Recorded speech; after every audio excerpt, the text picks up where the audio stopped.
and welcome to Latest Law's weekly roundup of major legal developments in India. My name is Monika Rahar. Let's get started. The RBI extends loan moratorium period for another 3 months, starting from June 1 to August 31st. Rajasthan issued a standard operating procedure for police personnel amid the coronavirus pandemic. This includes mandatory wearing of face mask and hand gloves and also following a set of preventive measures while arresting criminals.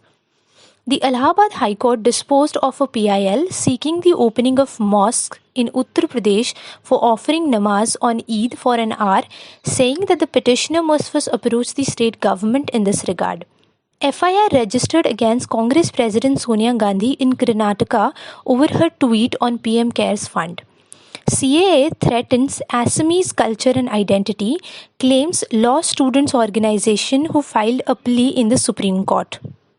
Legal notice has been served to actress Anushka Sharma over use of alleged caste slur on a Nepali character in her show Patal Lok. The advocate sending her this notice said that there is a clip in the show wherein during an interrogation a lady police officer uses a caste slur on a Nepali character. There wouldn't have been any problem had only Nepali been used, but the word that follows it is unacceptable. The central government has accepted the resignation of Justice Sangeeta Dikshit, a judge of Delhi High Court, as she is all set to take charge as the president of the Delhi State Consumer Dispute Redressal Commission. The Gujarat High Court Advocates Association has written to Chief Justice seeking opening more courts for hearing of cases during video conferencing. The Delhi High Court, while dealing with the PIL against non-distribution of ration food to needy people under PDS system, despite having e-coupons, directed the AAP government to ensure distribution of rationed food to all those people by Thursday evening. A Delhi court has sent a student of Jamia Millia Islamia University named Asif Iqbal to a 7-day police custody in a case related to communal violence in northeast Delhi during protest against the Citizenship Amendment Act in February.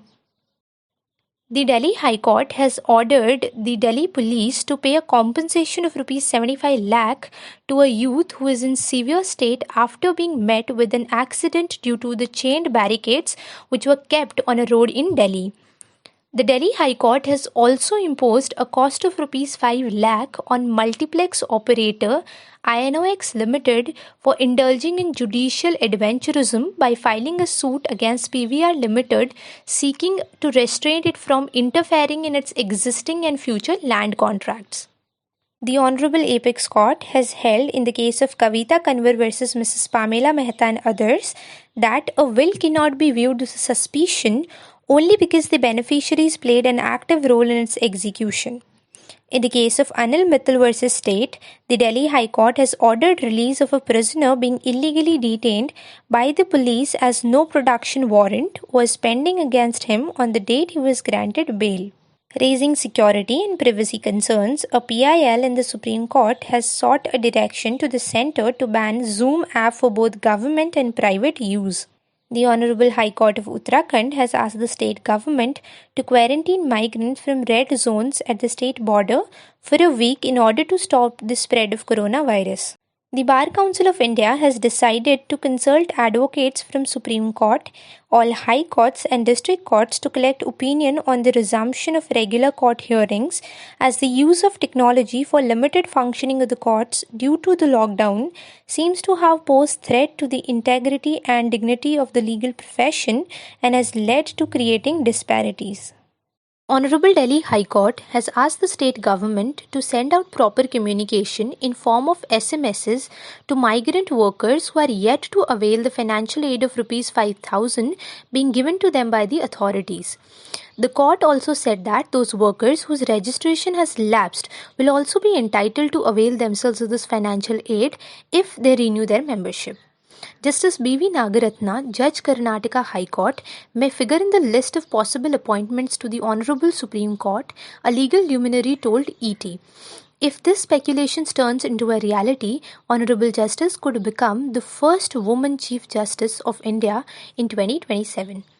The Andhra Pradesh High Court directed the district sessions judge to record statement of doctor who was treated inhumanly by police and was sent to mental hospital.